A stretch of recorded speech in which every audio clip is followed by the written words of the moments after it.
കേരളത്തിലെ പുതിയ സർക്കാർ അഥവാ വടശ്ശേരി ദാമോദര മേനോൻ മകൻ സതീശൻ സത്യപ്രതിജ്ഞ ചെയ്ത് മുഖ്യമന്ത്രിയായി അധികാരമേറ്റെടുത്ത പുതിയ സർക്കാർ ഭരണം ആരംഭിച്ച് ഒരു മാസം കഴിഞ്ഞപ്പോഴേക്കും പുതിയ സംസ്ഥാന സർക്കാരിൻ്റെ പ്രവർത്തന ശൈലി കാണുമ്പോൾ ഇവിടെ ഒരു ഭരണമാറ്റം ഉണ്ടായതായി അനുഭവപ്പെടുന്നില്ല.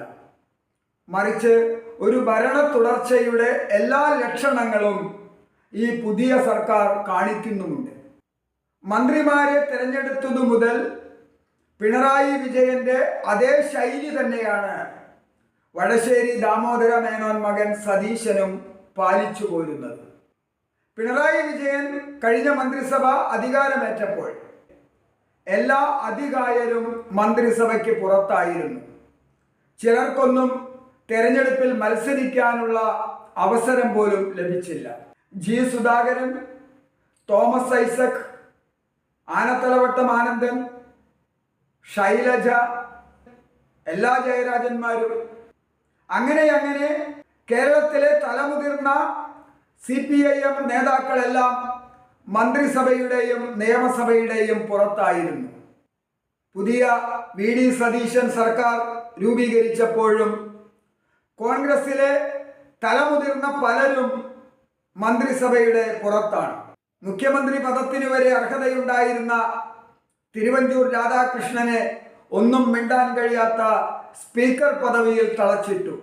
സ്ത്രീ ശബ്ദമായി നിയമസഭയിൽ ഉയരേണ്ടിയിരുന്ന അല്ലെങ്കിൽ മന്ത്രിസഭയിൽ ഉണ്ടാകേണ്ടിയിരുന്ന ഷാനിമോൾ ഉസ്മാനെ ഡെപ്യൂട്ടി സ്പീക്കറായി ഒതുക്കിക്കളഞ്ഞു.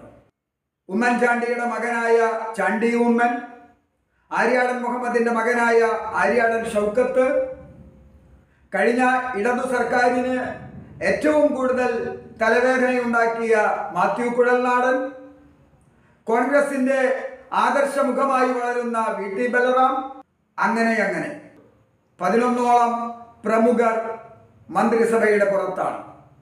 എന്നാൽ നിയമസഭയിലെത്തിയ ആദ്യ അവസരത്തിൽ തന്നെ മന്ത്രിമാരായവരുമുണ്ട്. OJ ജനീഷും KA തുളസിയുമൊക്കെ ആ ഗണത്തിൽപ്പെടുന്നു.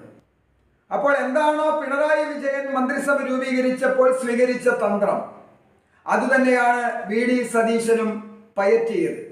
അതുകൊണ്ട് തന്നെ കഴിഞ്ഞ മന്ത്രിസഭയുടെ തുടർച്ചയാണ് ഈ മന്ത്രിസഭ എന്ന് പറയുന്നതിൽ തെറ്റില്ല. മന്ത്രിസഭ അധികാരത്തിലേറി ഒരു മാസം കഴിഞ്ഞപ്പോഴേക്കും ഉണ്ടായ തീരുമാനങ്ങൾ എന്താണ്?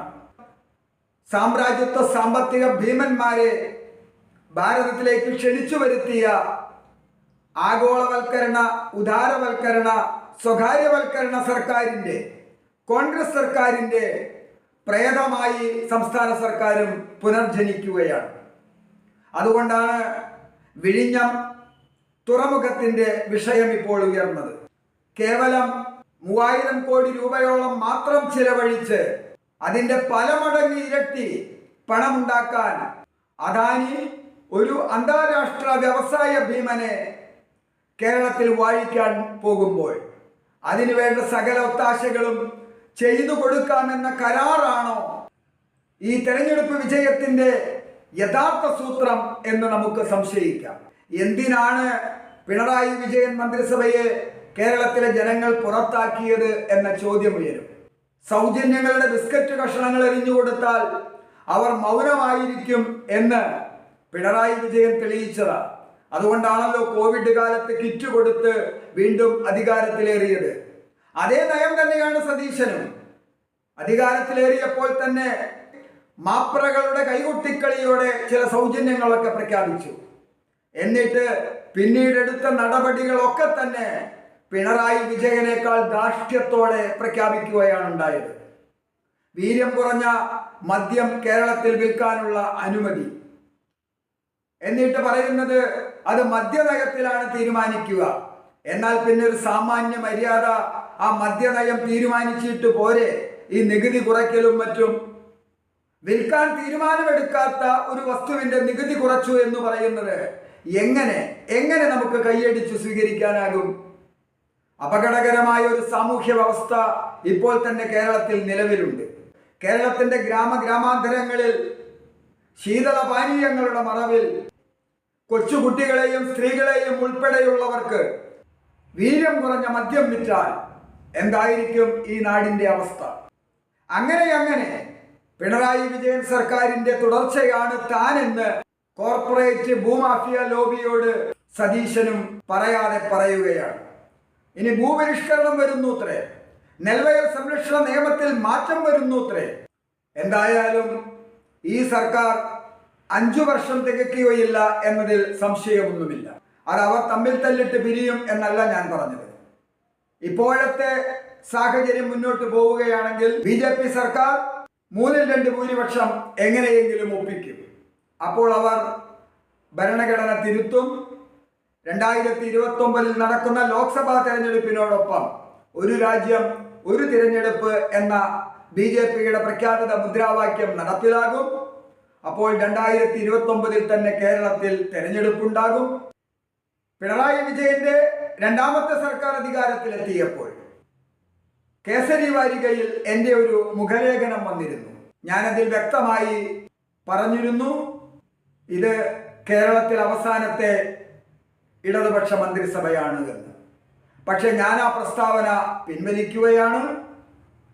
കാരണം സതീശന്റെ ഈ മന്ത്രിസഭ എനിക്ക് തോന്നുന്നു കേരളത്തിലെ എന്നല്ല ഭാരതത്തിലെ അവസാനത്തെ കോൺഗ്രസ് മന്ത്രിസഭയായിരിക്കും ഇതെന്ന് ഈ കഴിഞ്ഞ 1 മാസത്തെ പ്രവർത്തനങ്ങൾ കൊണ്ട് തെളിയിച്ചു കഴിഞ്ഞു.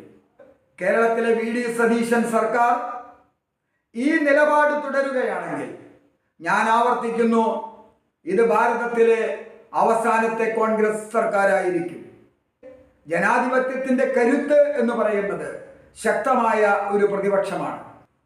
മുഖ്യമന്ത്രിയായിരുന്ന പിണറായി വിജയനേക്കാൾ കരുത്തനും ശക്തനുമാണ് പ്രതിപക്ഷ നേതാവായ പിണറായി വിജയൻ.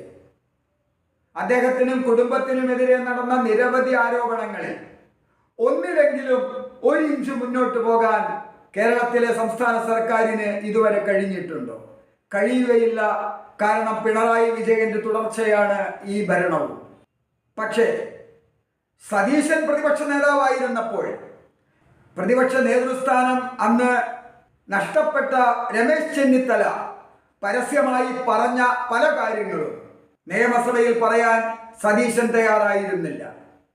അപ്പോൾ പ്രതിപക്ഷ നേതാവ് എന്ന നിലയിൽ തന്റെ കർത്തവ്യം നിർവഹിക്കാതിരുന്ന സതീശൻ സത്യത്തിൽ പിണറായിയേക്കാൾ വലിയ PR വർക്ക് കൊണ്ട് കേരളത്തിന്റെ മുഖ്യമന്ത്രിയായി. ഞാൻ നേരത്തെ പറഞ്ഞ രമേശ് ചെന്നിത്തല, K സുധാകരൻ, K മുരളീധരൻ, തിരുവഞ്ചൂർ രാധാകൃഷ്ണൻ എന്നിങ്ങനെയുള്ള മുതിർന്ന നേതാക്കളെയൊക്കെ വശത്തേക്ക് ഒതുക്കി മുഖ്യമന്ത്രി പദത്തിലെത്തിയ VD സതീശൻ ഇനിയെങ്കിലും തന്നിൽ ജനങ്ങൾ അർപ്പിച്ച വിശ്വാസത്തെ തിരിച്ചറിഞ്ഞ് ജനങ്ങൾക്ക് വേണ്ടി, കേരളത്തിൽ മാറ്റം ആഗ്രഹിച്ച ജനങ്ങൾക്ക് വേണ്ടി ഒരു ഭരണം നടത്തണം.